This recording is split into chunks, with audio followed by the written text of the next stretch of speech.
우리가 서로를 바라볼 때 정말로 환하게 웃고 빛나는 역사가 일어날 수 있기를 주님 축복합니다.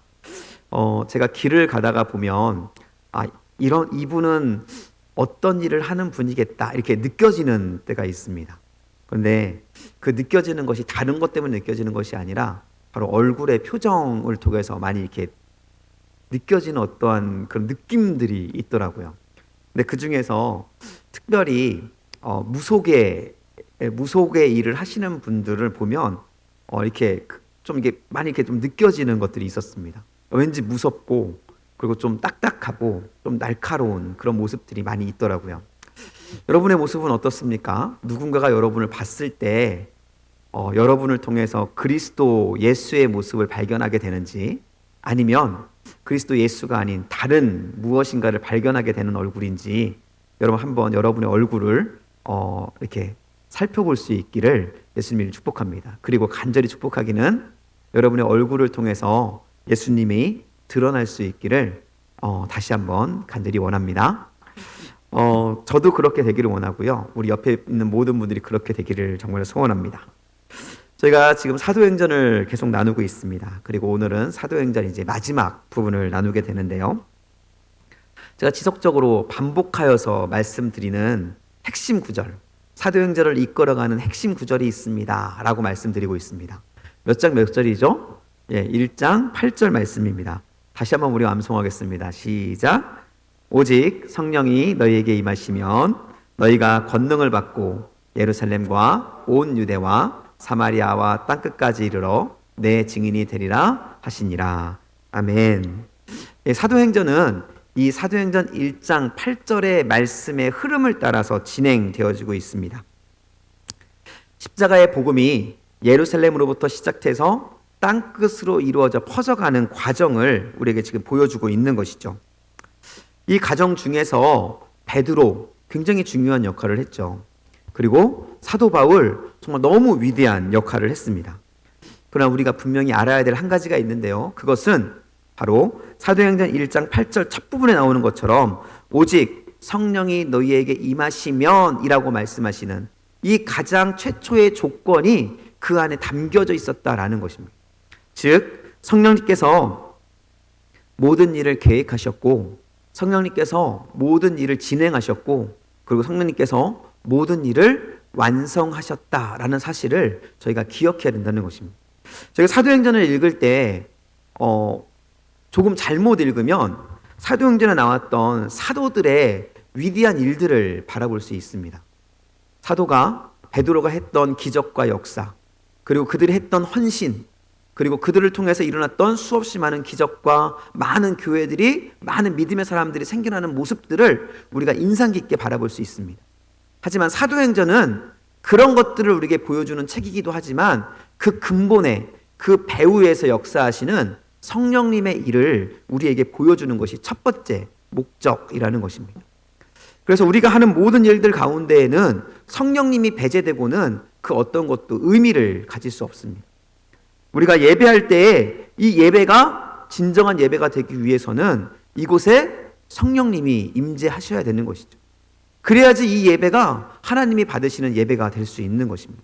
여러분, 사도행전이 하나님께서 일하신 성경에 기록된 하나님의 역사가 되기 위해서는 사도들의 일함과 수고함과 헌신도 너무 중요합니다. 그것이 없다고 한다면 절대 이 일들이 이루어지지 않았었겠죠. 하지만 그 일보다 더 중요한 것은 그 뒤에서 사도들을 통해 일하신, 그리고 사도들을 뛰어넘어서 준비하시고 계획하시고 완성하신 성령님이 일하시고 성령님의 일하심이 있다는 사실, 즉 성령님의 성취가 있었다는 사실을 우리가 꼭 기억해야 된다는 것입니다. 성령님께서는 베드로와 제자들을 통해서 일하셨습니다. 그래서 베드로와 제자들을 통해서 성령님께서 베드로와 제자들을 통해서 예루살렘에 복음을 시작하셨습니다. 여러분 믿으시죠? 베드로와 제자들이 예수님의 복음을 시작한 것이 아니라 바로 성령님께서 베드로와 제자들을 통해서 예루살렘에 복음을 시작하셨습니다. 그리고 예루살렘 교회의 핍박을 통해서 온 유대와 사마리아에 복음을 전파하셨습니다. 성령님께서 하신 것이라는 것이죠. 그리고 성령님께서는 베드로와 고넬료의 만남을 통해서 이방 민족 땅끝으로 향하는 복음의 길을 여셨고요. 그리고 그와 동시에 사도 바울과 그리고 안디옥 교회를 준비시키셨고, 그리고 그들을 통해서 땅끝으로 복음을 전파하는 일을 시작하셨다는 것입니다. 그리고 이러한 수고와 애씀을 통해서 오늘 본문에 하나님께서 선포하시고 하나님께서 명령하신 로마로의 복음 전파가 오늘 이제 보여지게 되는 것입니다.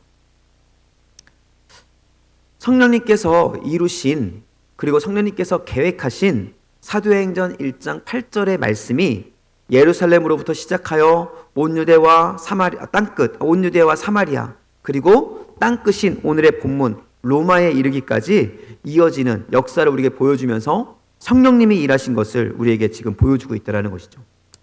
정말 간단하게 요약한 것이지만 성령님께서 일하시는 이 과정 속에서 첫 번째는 성령님이 이 모든 것을 하신 것이다 라는 것이지만, 그 뒤에 또 한 가지 이 성령님의 일하심 가운데에 우리들의 수고도 있었다는 사실도 우리는 기억을 해야 합니다. 즉 하나님의 일하심, 성령님의 일하심은 바로 두 개의 두 헌신, 두 열심의 만남이 맺는 열매라는 것이죠. 성령님의 일하심과 이 성령님의 일하심에 순종하는 사람들의 헌신이 만났을 때 바로 아름다운 열매를 맺을 수 있다라는 것입니다. 베드로의 헌신, 사도 바울의 헌신, 그 외에도 수없이 많은 복음을 따르는 수없이 많은 사람들의 순교와 헌신이 있었습니다. 그리고 사도 바울과 그리고 베드로를 비롯한 많은 전도자들의 고난과 역경이 바로 오늘 이 본문 28장에 이르기까지 기록되어 있는 것을 우리는 너무나 잘 알고 있다는 것이죠. 이러한 희생과 역경을 이기고 드디어 오늘 본문에서 사도 바울은 하나님께서 명령하신 땅끝 바로 로마에 이르게 된 것입니다. 복음은 그냥 전파되는 것이 아닙니다. 우리가 꼭 기억해야 될 것은 복음은 그냥 전파되는 것이 아니라 성령님의 일하심과 성령님의 일하심에 반응하는 사람들을 통해서 전파되고 이루어진다는 사실을 우리가 기억해야 된다는 것입니다. 저는 우리 모두가 하나님의 일하심에 동참하는 하나님의 사람이 될 수 있기를 예수님의 이름으로 축복합니다. 하나님께서는 그때나 지금이나 복음을 전파하고 많은 영혼들이 구원받기를 원하시며 그 일을 위해서 일하시고 계심을 저는 믿습니다. 그리고 그 일하심에 우리들을 초청하고 있다는 사실을 저는 분명히 믿습니다. 여러분, 이러한 상황 속에서 하나님의 역사가 우리 가운데 일어나기 위해서는, 복음의 열매가 우리 가운데 일어나기 위해서는 하나님의 일하심에 초청받은 저와 여러분이 바로 그 헌신의 자리로 나가야 한다는 것이죠. 사도 바울이 그렇게 나갔습니다. 베드로가 그렇게 나갔고요. 그리고 이름이 알려지지 않은 수없이 많은 전도를 위해 하나님의 복음을 따르기 위해 희생했던 많은 사람들이 바로 그 하나님의 부르심에 순종하였기 때문에 이 사도행전에 수없이 많은 교회들이 세워지고 수없이 많은 그리스도의 영광이 선포될 수 있었다는 것입니다. 저는 우리 교회가, 그리고 오늘 우리 교회 안에 함께 예배하는 우리 성도님들이 그 하나님의 일하심에 동참하는, 그래서 하나님의 놀라운 복음의 역사를 이루어가는 주인공들로 세워질 수 있기를 예수님의 이름으로 축복합니다.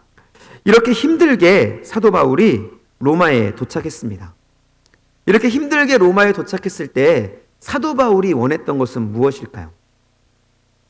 정말로 죽을 고비를 넘기면서 그가 많은 것들을 포기하고 동료들의 죽음과 동료들의 아픔을 이겨내면서 지금 로마에 도착했습니다. 이렇게 로마에 도착했을 때 사도 바울이 원했던 것이 있을 거예요. 과연 사도 바울이 무엇을 원했을까? 여러분, 사도 바울에게는 이미 재물이나 어떠한 평안함이나 명예, 그런 것들은 안중이 없습니다.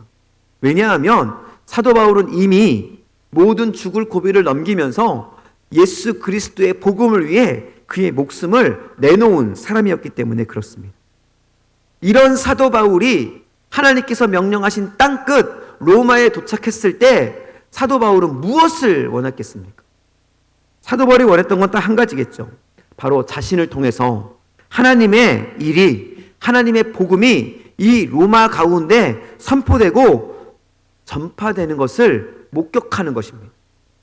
하나님의 뜻이 이 로마 땅에 이루어지는 것, 이게 바로 사도 바울이 원했던, 로마에 도착했을 때 원했던 말씀이었다는 것이죠. 로마에 도착했을 때 사도 바울은 이런 꿈을 꿨을 것입니다. 이곳저곳을 돌아다니며 복음을 전하는, 정말로 로마의 곳곳을 다니면서 소리 외쳐 복음을 전하는 그 놀라운 일들을 꿈꿨을 것입니다. 그리고 이 복음이 선포되고 전파되었을 때 많은 로마의 사람들이 이 예수 그리스도의 십자가의 복음 앞에 무릎을 꿇고 회개하며 하나님께 돌아오는 그 놀라운 역사를 꿈꾸었을 것입니다. 그런데 이런 일들을 이루기 위해 사도 바울이 해결해야 되는 문제가 한 가지 있었습니다. 그것은 바로 사도 바울의 신분이 좀 바뀌어야 됐다는 것입니다. 여러분, 로마에 도착할 때 사도 바울의 신분이 무엇이었을까요? 사도 바울은 죄수입니다. 죄수. 아직까지 판결이 나진 않았지만 판결을 받아야 하는 바로 감옥에 갇혀있는 죄수의 신분으로 지금 로마에 도착했다라는 것이죠. 어느 정도 로마의 군대 장관들과 많은 사람들의 배려를 통해서 어느 정도의 자유를 누리기는 했지만, 그러나 여전히 사도 바울은 한 곳에 갇혀 지내야 하는 죄수였고, 그렇기 때문에 밖에 나가서 마음껏 복음을 선포하고 그리스도 예수를 전하기 위해서 첫 번째로 해결해야 될 문제는 바로 사도 바울이 그 죄수의 신분에서 빨리 벗어나야 하는 것이었습니다. 그리고 사도 바울은 로마에 도착했을 때 하나님의 뜻이 이루어지기를 원합니다라는 그 마음으로 인해서 곧 이 죄수의 신분이 벗겨질 것이라는 소망과 기대를 가지고 있었을 것입니다. 그렇기 때문에 그 소망을 가지고 사도 바울은 일하기 시작합니다. 아직 풀려지지는 않았고, 아직 내가 할 수 있는 일은 많이 없을지 모르지만, 그러나 내가 이 로마 땅에서 할 수 있는 일을 기대하면서 사도 바울은 일하기 시작했다는 것입니다. 어떤 일을 시작했을까요? 첫 번째 시작한 일은 바로 로마에 있는 유대인 지도자들을 좀 초청하는 일이었습니다. 로마인 지도자들을 초청해서 그들에게 예수 그리스도의 복음을 전하기 원했던 것이죠. 23절 말씀입니다. 사도 바울이 그들을 초청했을 때 그들이 그 초청에 응답하고 오게 됩니다. 23절 말씀입니다. 함께 읽겠습니다. 그들이 날짜를 정하고 그가 유숙하는 집에 많이 오니 바울이 아침부터 저녁까지 강론하여 하나님의 나라를 증언하고 모세의 율법과 선지자의 말씀을 가지고 예수에 대하여 권하더라.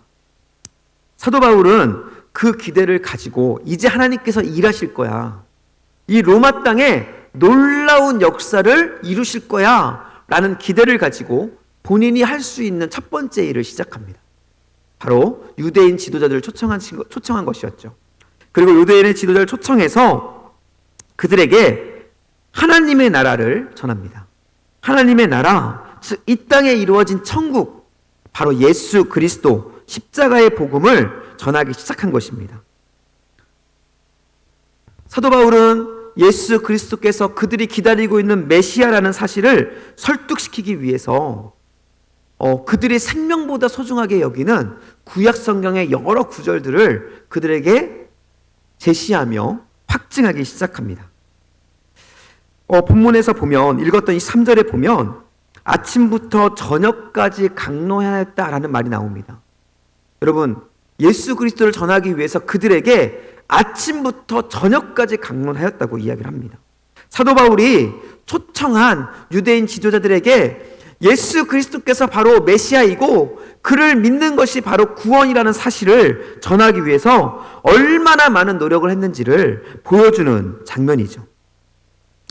성경에는 아마 자세히 기록되어 있지 않지만 사도 바울은 그들에게 예수 그리스도의 메시아됨을 전하기 위해서 정말 그가 할 수 있는 모든 것을 다 이야기했을 것입니다. 그가 경험했던, 사도 바울이 경험했던 사도 바울의 삶 속에서 역사하셨던 예수 그리스도의 은혜, 하나님 성령님의 일하심을 그들에게 다 간증했을 것입니다. 로마에 오면서 겪었던 일부터 시작해서 죽음에 이르기까지 수없이 많이 경험했던 경험, 그 가운데 역사하셨던 하나님의 일들을 아마 간증했을 거라는 거예요. 그들은 한 전도자의 삶에 역사하셨던 생생한 하나님을 그들은 듣고 보았을 것이라는 것입니다.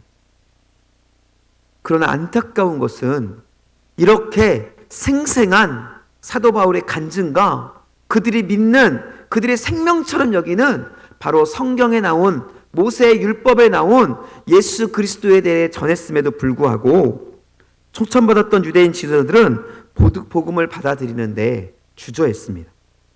우리 24절입니다. 함께 읽을까요? 시작. 그 말을 믿는 사람도 있고 믿지 아니하는 사람도 있어 라고 이야기를 합니다. 즉 그렇게 예수 그리스도의 복음을 바울로부터 들었지만 그들 중에 얼마의 사람들은 믿었고 얼마의 사람들은 믿지 않았다라고 이야기하고 있다는 것이죠. 그러나 역사학자들은 이 말에 대해서 이렇게 평합니다. 대다수의 유대인들이 사도 바울이 피를 토하면서까지 선포한 그리스도의 복음을 믿지 않았다. 즉 24절의 말씀으로 보아서는 들었던 사람들의 한 절반 정도는 믿고 절반 정도는 믿지 않았다라는 것처럼 우리에게 들려지지만 사실 역사적으로 보았을 때는 유대인들의 대다수가 사도 바울이 이야기했던 복음에 대해서 믿지 않았다라는 것을 보여주는 것이죠. 이에 사도 바울은 목이 뻣뻣한 유대 지도자들에게 또 유대인들을 향해서 정말로 아픈 선포, 경고를 하게 됩니다. 우리 26절, 27절 말씀입니다. 26절, 27절 말씀을 읽겠습니다. 일러스되 이 백성에게 가서 말하기를 너희가 듣기는 들어도 도무지 깨닫지 못하며 보기는 보아도 도무지 알지 못하는도다. 이 백성들이 마음이 우둔하여져서 그 귀로는 둔하게 듣고 그 눈은 감았으니 이는 눈으로 보고 귀로 듣고 마음으로 깨달아 돌아오면 내가 고쳐줄까 하미러라 하였으니 라고 말하면서 이사야 6장 9절 말씀에 나왔던 눈은 있고 귀는 있지만 들어도 듣지 못하고 보아도 보지 못하는 그러한 모습들을 책망하면서 복음이 유대를 떠나 이방인에게로 갔다라는 선포, 경고의 선포를 하게 되는 것이죠.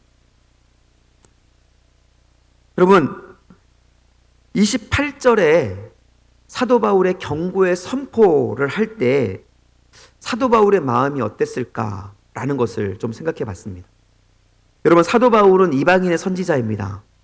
그렇지만 그 누구보다도 유대인의 구원을 원했던 사람입니다.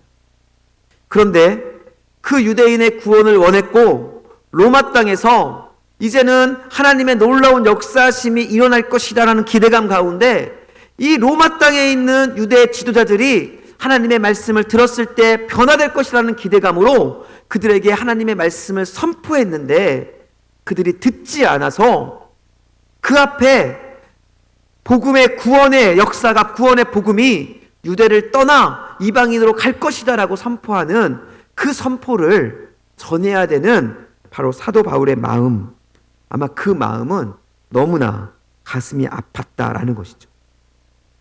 여러분 오늘 본문 성경 말씀 본문에 보면 29절 말씀이 없습니다. 29절 한번 볼까요? 29절 어떻게 되어 있죠? 없음이라고 되어 있습니다. 성경의 장절은 성경을 찾고 읽기 쉽게 하도록 하기 위해서 사람들이 후에 이렇게 장절을 구분하고 기록해 놓은 것입니다. 그렇기에 성경을 해석하는 데 있어서 많은 의미를 두기는 어렵습니다. 그러나 저는 이 29절에 없음이라는 것을 보았을 때 이 없음이라는 29절이 사도 바울의 마음, 사도 바울의 상태를 설명해 주는 것 같았습니다. 29절의 부제가 꼭 사도 바울의 그 아픈 마음, 사도 바울의 그 공허한 마음, 낭만된 마음을 보여주고 있는 것처럼 느꼈다는 것이죠. 하나님의 나라에 완성이신 예수님을 부인함으로 인해서 복음의 시작이었던 유대인들에게서 복음이 떠나가는 그 모습을 보고 선포해야 되는 그 안타까운 사도 바울의 한숨이 이 29절에 담겨 있는 것 같았습니다. 그리고 29절이 시간의 지남이라는 의미를 가지고 로마 땅에서 마음껏 하나님의 역사를 선포하고 전하기를 원함에도 불구하고 판결이 지연됨으로 인해서 여전히 로마의 감옥에, 로마에 정해진 그 작은 집에 갇혀 지내야 되는, 그러기에 아무것도 할 수 없는 그 모습을, 자신의 모습을 바라봄으로 인해서 안타까워하는 사도 바울의 한숨이 저는 29절에 담겨 있는 것처럼 느껴졌다는 것입니다. 여러분, 지금 이 29절 아무 의미가 없을 수도 있지만 이 구절 속에 지금 사도 바울이 지금까지 가지고 있었던 소망이 깨어지고 있는 모습들을 우리에게 지금 보여주고 있는 것입니다. 로마에 도착할 때만 해도 로마에 힘들게 죽을 고비를 넘기면서 도착할 때만 해도 사도 바울은 정말 엄청난 꿈을 꿨습니다. 하나님의 일하심이 이곳 가운데 폭발적으로 일어날 것이다. 이 로마 땅 가운데 하나님의 복음의 역사가 놀랍게 일어날 것이다. 그런 기대감을 가지고 하나님의 일을 시작했는데 그 앞에 놓여진 결과는 변화될 것이라 기대했던 유대의 지도자들과 유대인들은 복음을 빼앗기는 상황 속에 놓이고 되고, 복음을 전해야 되는 바울 자신은 여전히 감옥에 갇혀서 아무것도 할 수 없는 모습으로 남아있는 그 모습 속에 낭망하고 안타까워하는 모습들이 보여졌다라는 것이죠. 여러분, 이런 상황이 된다고 한다면 여러분 안주할 만하지 않을까요? 만약 여러분들이 그러한 상황이라면 어떻게 하시겠습니까? 정말로 주님을 위해서 열심히 일했습니다. 정말로 목숨을 내놓고 일했습니다. 그런데 쉴 틈도 없이 주님께서 말씀하시는 로마를 향한 여정을 시작했습니다. 그 로마를 향한 여정 또한 평탄한 길이 아니었습니다. 배가 파선하고 죽을 고비를 넘기는 여정 속에 로마에 도착했습니다. 이제 하나님께서 이루실 놀라운 꿈을 기대하고 있었습니다. 그런데 그 앞에 놓여진 것은 하나님의 놀라운 역사하심이 아니라 아무것도 할 수 없을 것 같은 자신의 초라한 모습, 그 모습만이 보여지고 있었다라는 것입니다. 여러분이라면 어떻게 하시겠어요? 이런 상황 속에서 하나님의 때를 기다려야 돼. 이제 내가 할 수 있는 것은 없으니까 하나님께서 일하실 것을 기대하며 그냥 기다려야 돼 라는 생각을 할 수도 있을 것이고, 낙심하고 낭망하며 그 안에 주저앉을 수도 있겠죠.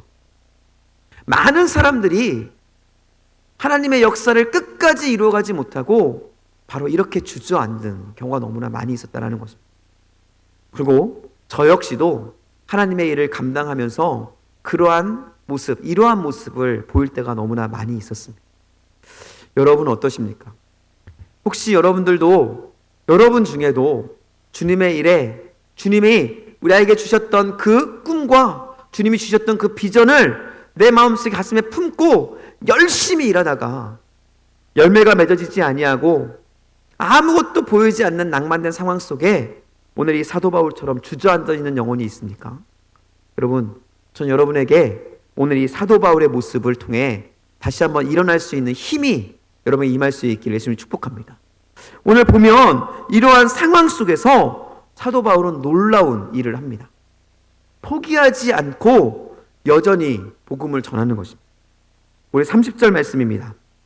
30절, 31절 말씀을 함께 읽겠습니다.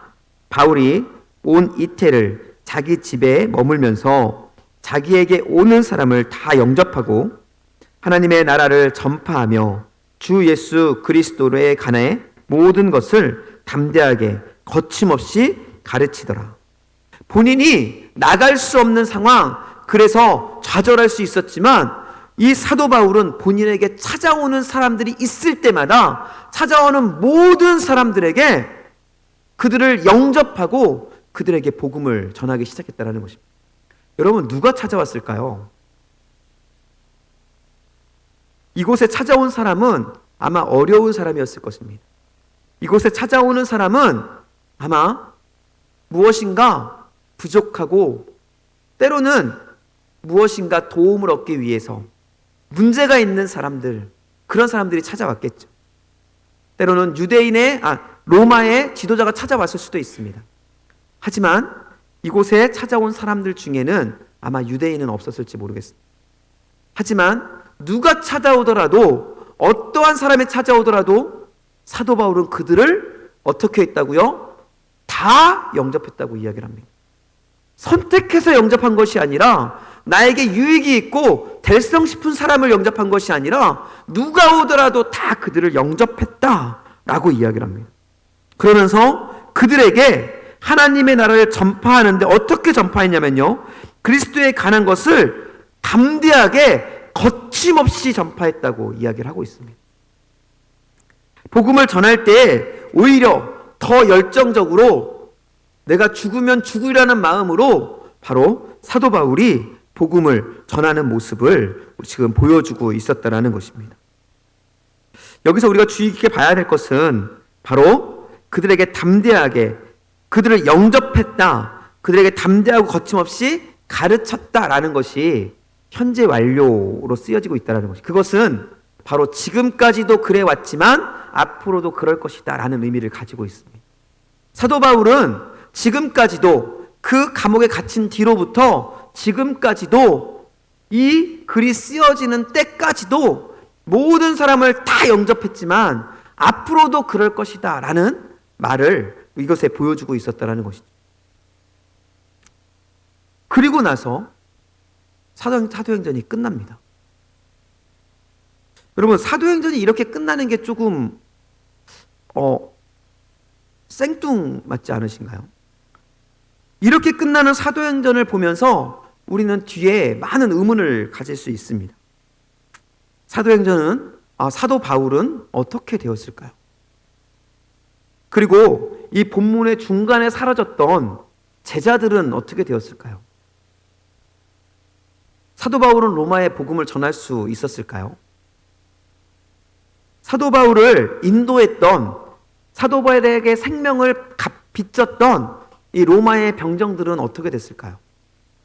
지금 사도행전은 아무것도 설명해 주지 않고 갇혀있는 사도 바울이 있는 자리에서 복음을 끝까지 전했고 앞으로도 전할 것이다 라는 것을 끝으로 사도행전을 마무리 짓고 있다는 것입니다. 왜 그랬을까요? 많은 이유들이 있겠지만 저는 그 이유에 대해서 바로 계속되어지는 복음의 선포가 있었기 때문이다 라는 생각이 들게 되었습니다. 이 말은 무슨 말이냐면요, 사도 바울이 지금까지 전했던 복음을 앞으로도 계속 전하는 것처럼 사도 바울을 이어서 바로 사도 바울이 걸어갔던, 믿음의 사도들이 걸어갔던 그 길을 걸어가며 복음을 전하는 사람들이 여전히 존재하고 있다라는 것을 지금 우리에게 보여주고 있다라는 것이죠. 사도행전은 이 사도행전의 어떠한 역사적 기록으로 끝나는 것이 아니라 바로 지속적으로 선포되고 전해지는 복음의 여정, 복음이 여전히 끊임없이 전해져야 하는 그 끝없는 여정을 지금 기록하고 있다라는 것입니다. 여러분, 사도행전은 이 자리에서 끝난 것이 아니라 바로 지금도 저와 여러분을 통해서, 우리의 믿음의 선진들을 통해서 기록되어 왔고 저와 여러분을 통해서 지금도 기록되고 있다라는 것이죠. 여러분, 한때 한 10년, 15년 전으로 기억되는데요, 한때 액츠 29라는 운동이 굉장히 일어난 적이 있습니다. 사도행전 29장이라는 운동이었습니다. 사도행전이 몇 장까지 있죠? 오늘 읽었던 28장까지밖에 없습니다. 그런데 액츠 29, 사도행전 29장이라는 운동이 일어난 적이 있습니다. 이것이 무엇을 의미할까요? 쓰여지지 않은, 여전히 쓰여지고 있는 사도행전 29장이 존재하고 있고, 그 사도행전 29장이 지금 우리들을 통해서 쓰여지고 있다는 것을 말해주면서 바로 이 복음 전파의 여정이 우리들을 통해서 이루어져야 한다는 것을 선포하고 있는 말씀이었습니다. 여러분, 우리 교회를 통한 행전, 또 나를 통한 행전이 여전히 쓰여지고 있다라는 것이죠. 저는 이 액츠 29라는 운동이 어느샌가 시들어졌고 지금은 거의 이야기되지 않고 있습니다. 저는 이 본문의 말씀을 다시 한번 읽으면서 끝나지 않은 이 복음의 여정이 저는 우리 낙원교회를 통해 다시 한번 일어났으면 좋겠다라는 꿈을 좀 꾸게 되었습니다. 다시 이런 액츠 29의 운동이 우리 낙원교회를 통해서 일어날 수 있기를 예수님의 이름으로 축복합니다. 여러분, 멈추지 않는 사도행전, 여러분 끝나지 않았습니다. 사도행전의 끝은 지금 이것이 끝이 아니라 여전히 기록되어지고 있는 것이죠. 나를 통해, 그리고 우리 낙원교회를 통해 여전히 사도행전은 쓰여지고 있습니다. 이 사도행전 쓰여지는 이 사도행전 29장이 어떻게 쓰여지고 있을까요? 저는 우리 낙원교회를 통해 복음이 정말 놀랍게 선포되어지는 일들이 기록될 수 있기를 예수님의 이름으로 축복합니다. 여러분, 한 사람 한 사람을 통해서 기록되어지는 이 사도행전 29장의 기록이 정말 놀라운 복음의 선포로 기록되어지기를 예수님의 이름으로 축복합니다. 여러분, 지금까지는 어떻게 기록되었는지 저는 잘 모릅니다. 누군가의 기록은 그냥 교회만 왔다 갔다 하는 기록일 수도 있겠죠. 또 누군가의 기록은 복음을 위해 헌신하고 애썼던 눈물의 기록일 수도 있을 것입니다. 하지만 지금 이 시간으로부터 오늘 함께 예배하는 저와 여러분의 기록이 좀 바뀌었으면 좋겠습니다. 사도 바울이 힘들고 어려운 상황 속에서도, 낭망할 수밖에 없는 상황 속에서도 벌떡 일어나 복음을 위해 지금까지 해왔던 것처럼 앞으로 끝까지 복음을 전하는 모습으로 기록했던 것처럼, 저는 우리 성도님들 한 분 한 분이, 그리고 우리 낙원교회가 그러한 기록으로 사도행전 29장을 기록해 나갈 수 있기를 예수님의 이름으로 축복합니다. 여러분, 사도행전은 끝나지 않았습니다. 복음의 여정은 끝나지 않았습니다. 우리가 이 사도행전은 책으로, 성경에 기록된 책으로서의 사도행전은 28장으로 멈춰 있지만, 하나님의 나라에 기록되어지는 사도행전의 기록은 지금 여러분의 이름으로, 제 이름으로, 여러분의 이름으로, 그리고 우리 낙원교회의 이름으로 여전히 기록되어지고 있을 것입니다. 여러분, 이제 수없이 많은 새로운 생명들이 그 책에 기록될 수 있기를 예수님의 이름을 축복합니다. 여러분의 믿지 않는 부모님이 그 기록에 기록되기를 원하고요. 여러분 믿지 않는 자녀들이 그 기록에 기록되어지기를 원하고요. 여러분 주변에 있는 이웃들의 이름이 그 기록에 기록될 수 있기를 예수님의 이름으로 축복합니다. 그래서 하나님 앞에 갔을 때에 펼쳐진 책, 요한계시록 20장에 나오죠. 펼쳐진 책 가운데에 우리의 행전들이 보여질 때 하나님께서 우와, 너 정말 열심히 했구나, 착하고 충성된 종아 라고 칭찬할 수 있는 저와 우리 모두가 될 수 있기를 예수님의 이름으로 축복합니다. 여러분, 사도행전은 끝나지 않았습니다. 복음의 여정은 끝나지 않았습니다. 저와 여러분을 통해 계속되는 이 복음의 여정이 주님 오신 날까지 아름답게 쓰여질 수 있기를 다시 한번 예수님의 이름으로 간절히 축복합니다. 이 시간 잠깐 기도했으면 좋겠습니다.